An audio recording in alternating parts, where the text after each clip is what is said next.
kuliishi neno, sio kusoma neno. Manake Mkristo wa kawaida atoke kwenye level ya kusoma neno aingie kwenye level ya kujifunza neno, atoke kwenye level ya kujifunza neno aingie kwenye level ya kulitafakari neno, alafu aingie kwenye level ya 4 ya kuliishi neno, kwa sababu ile level ndio lile neno lililoko ndani yake litaanza kufunuliwa, litaanza kufanya kazi. Bwana Yesu asifiwe.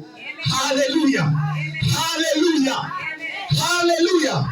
Lakini siku ya jana ambayo siku ya 3 tukazungumza kwa habari ya nguvu ya msalaba, na tukazungumza matokeo ya msalaba. Yesu alipokuja, matokeo gani yalifanyika kwetu?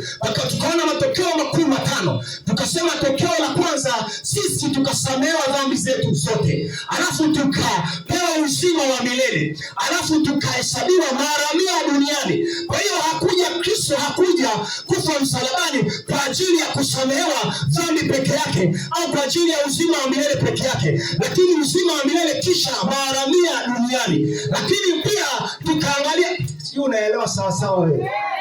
Bwana Yesu asifiwe. Nataka ni summarize ili tunapoelekea tujue tunaelekea wapi.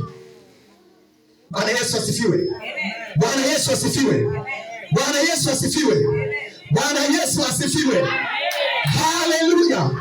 Tukaongea kwa habari ya nguvu ya msalaba. Tukasema tukizungumza kwa habari ya msalaba, tumezungumza kwa habari ya mambo makuu 4. Tumezungumza kwa habari ya upendo wa Mungu. Tukizungumza kwa habari ya msalaba, tumezungumza kwa habari ya neema ya Mungu. Tukizungumza kwa habari ya msalaba, tumezungumza kwa habari ya nguvu ya Mungu. Na maana Warumi sura ya 1 mstari wa 16, Biblia inasema sionee Injili kwa maana ni uwezo, kwa maana ni nguvu, because it is the power of God to salvation. Kwa maana ni uwezo wa Mungu uletao wokovu. Kwa hiyo tukizungumza kwa habari ya msalaba, tumezungumza kwa habari ya nguvu. Ndio maana Wakorintho wa kwanza sura ya 1 mstari wa 18 asema kwa sababu neno la msalaba kwao wanaopotea ni upuzi, bali kwetu sisi tunaookolewa ni nguvu. Kwa hiyo tukiongea kwa habari ya msalaba, tunaongea nguvu ya Mungu iokoayo. Tukiongea kwa habari ya msalaba, tunaongea hekima ya Mungu iliyofunuliwa duniani ili kutambulisha upumbavu wa shetani.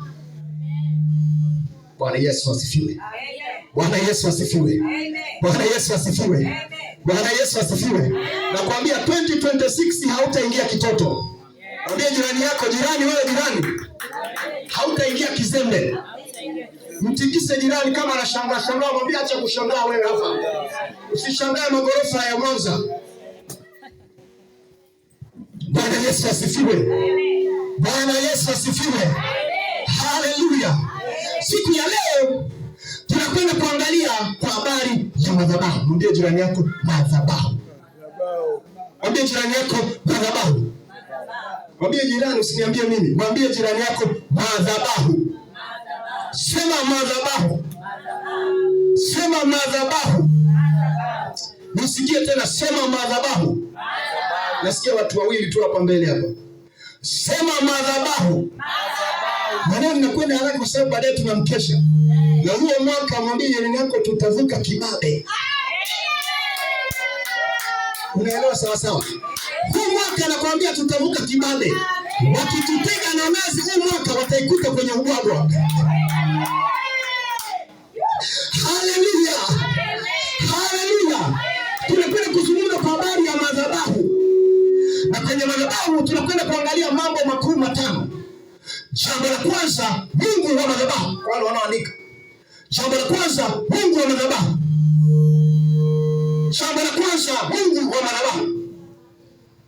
Nataka twende haraka sana, kama uweze kwenda haraka utakwepa kwa mwingine. Kwa sababu hapa tuko gia namba 5. Hatutarudi tena. Tushapanda milima sana. Hapa sasa tunashuka mlima Kitonga. Bwana Yesu asifiwe. Amen. Bwana Yesu asifiwe. Amina. Jambo la kwanza kwenye madhabahu tunaangalia Mungu wa madhabahu. Jambo la pili tunaangalia kuhani wa madhabahu. Na hii nazungumzia madhabahu zote. Madhabahu za giza kuna viongozi wa vilinge, sio kila mtu anaweza kusimama pale kutoa sadaka. Naelewa sasa. Lakini pia jambo la tatu, ibada juu ya Mungu wa hiyo madhabahu. Ibada juu ya Mungu wa madhabahu. Jambo la 4, sadaka sadaka juu ya Mungu wa madhabahu, sadaka ya hiyo madhabahu au sadaka ya huyo Mungu wa hiyo madhabahu.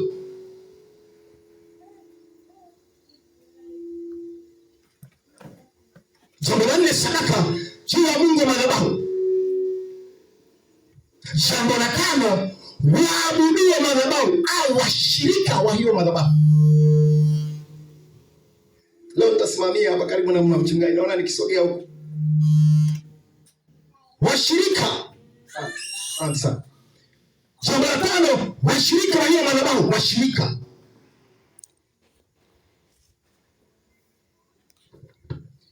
Madhabahu kwa definition yake, nataka tuende haraka sana kwa sababu ya muda wetu pia. Saa 3 kamili tuko hapa.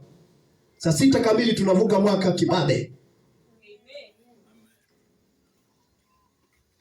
Madhabahu ni eneo, sifa ya kwanza ya madhabahu ni eneo lililotengwa. Aidha ni mti, aidha ni bonde, aidha ni jabali, aidha ni pango la mlima, aidha ni pango la mti, aidha ni kaburi. Ni eneo lililotengwa. Na eneo hili limetengwa kwa sababu kunafanyika mambo makuu mawili. Jambo la kwanza, maagano hufanyika hapo. Jambo la pili, hapo mwanadamu anaunganishwa aidha na Mungu au na miungu.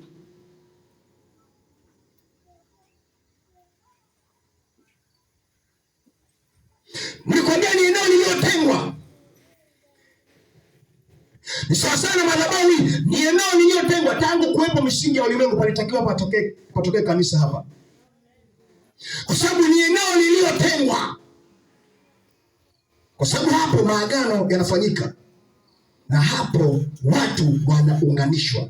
Hapa watu wanaunganishwa. Hichi ni kiunganishi. Asiongelee madhabahu hii ambao hapa atmosphere ya hapa kuna kiunganishi.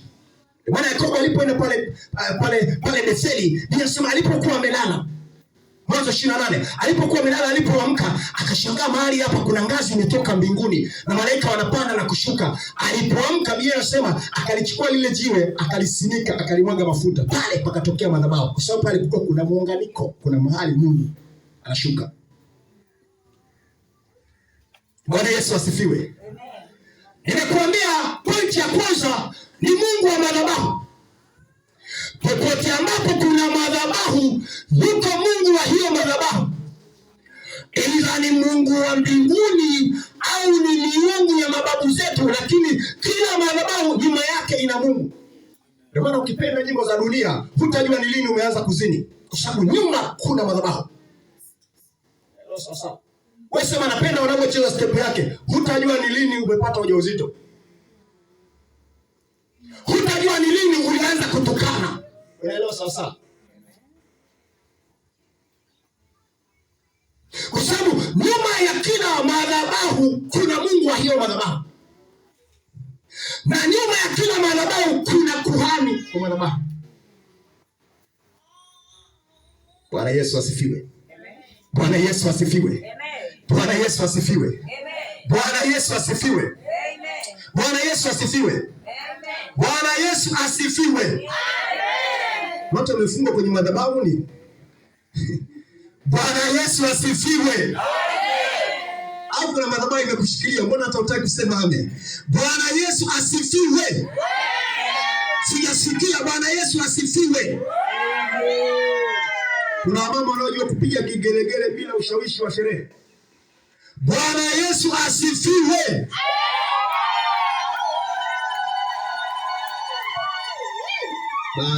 Basi. Haleluya. Nimekuambia pointi ya pili ni kuhani wa madhabahu. Popote ambapo kuna madhabahu, kuna kiongozi wa hiyo madhabahu. Na kama vile madhabahu ni eneo lililotengwa, na huyo kiongozi wa madhabahu ni mtu aliyotengwa, sio kila mtu. Elewa sawa. Kama huyo madhabahu hii imetengwa, na yule anayetakiwa kwenda kuisema kwenye ile madhabahu lazima awe ametengwa, aendane na nature, kwa sababu na Mungu naye amejitenga. Elewa sawa. Unaelewa sawa? Kuhani wa madhabahu ila ni waviringe, na kuambia unaweza ukawa mwanajeshi una nyota 3, lakini kwenye ulimwengu wa giza wamesema wewe ndio uliotengwa. Nakwambia hivi, utakuwa mwanajeshi koplo, utakuwa na nyota 7, utaenda kutoa kikapu. Kwa sababu kwenye ulimwengu wa giza wamemwona yule ndio aliyetengwa, anaweza akashika kile kikapu. Sio kila mtu. Anaweza kaona ni katoto kadogo kako na saa 4, kakaambiwa babu wamekuita nyumbani. Kwa sababu sifa ya madhabahu ni eneo lililotengwa, na anayefanya kazi hapo ni mtu anayetengwa. Aidha ni kwenye ulimwengu wa giza au ni kwenye ulimwengu wa roho, lazima atengwe. Bwana Yesu asifiwe. Bwana Yesu asifiwe. Ni sawa sana makuhani wakuu walipokuwa wanaingia patakatifu Agano la Kale. Makuhani wengine walikuwa wanaishia huo wa nje, lakini kuhani Walawi walikuwa wanaingia huo wa ndani patakatifu. Lakini sio kila kuhani aliyekuwa anaingia patakatifu. Aliyekuwa anaingia patakatifu ni kuhani mkuu. Sifa ni kuhani mkuu aliyetengwa. Huyo ndio anaweza kadownload mambo ya roho.